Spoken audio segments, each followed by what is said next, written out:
Morning. Let's now bring in former Ohio Democratic State Senator Nina Turner and Princeton University political scientist Dr. Wright, also a NewsNation political contributor. Good morning to both of you.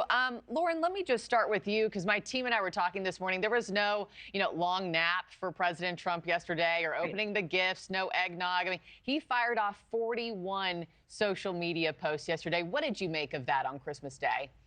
He's working, but that's what Trump did during his first term. And I think part of what's going on here is he's not in office yet. If he's going to float these ideas that are sort of on the fringes or people see as extreme, now's probably a better time to do it than when he's in office. But I actually think he's very serious about these things. I've seen some analysis that this is a bit of saying, what you want to shoot for the moon policy for wise, and then not quite getting there. But, the Greenland proposal is exactly what he floated when he was president. And the Panama Canal policy proposal, I think Americans who haven't read too much about the issue or are thinking about their families more than foreign relations right now might think, hey, I guess that makes some sense. We built this in the early 1900s. And so why are our shipping carriers being charged millions to cross through? Is that fair? And so he's bringing these policies that might be seen as extreme into the mainstream, and there's a conversation about it. And that's not necessarily problematic, but let's see if he actually gets any of these things done. Yeah, and Nina, Lauren brought up the Panama Canal. That's kind of the latest fault line with China. It turns out the country controls 2 of Panama's 5 principal ports, responsible for large parts of the canal's infrastructure. Should lawmakers be concerned over China's role in Central America? And does Trump have a point there? We should always be concerned, Markie, but the bottom line is this: you do not tell a sovereign nation that you're about to take their stuff. Yes, we did build that canal.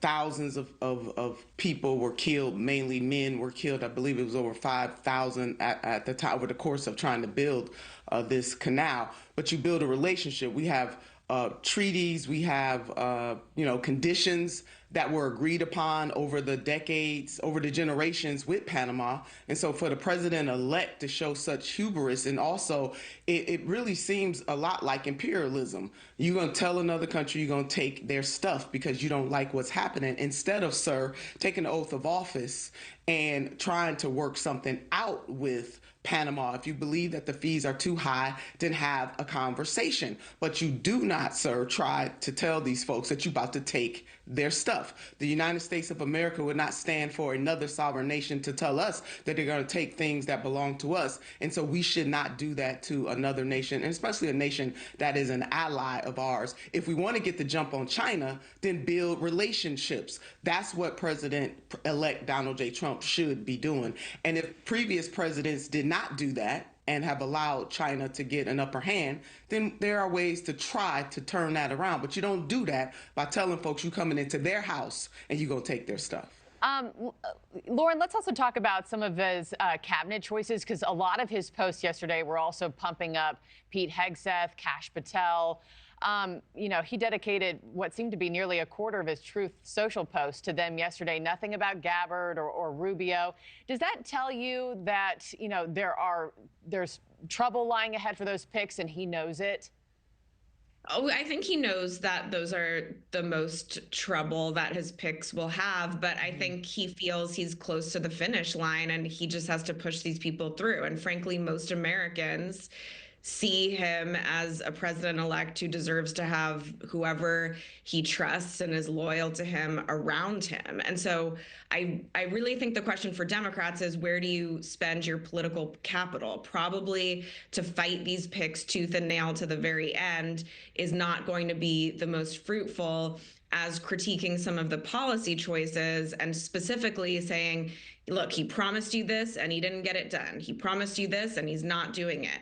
But, to focus on these personnel choices that most Americans don't pay much attention to and are fine with for the most part, I don't think is where the energy should be expended. But Trump knows he's going to get his people. They just need a little extra support.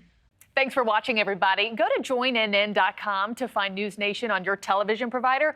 Also, don't forget to click that red subscribe button below to get more of News Nation's fact-driven, unbiased coverage.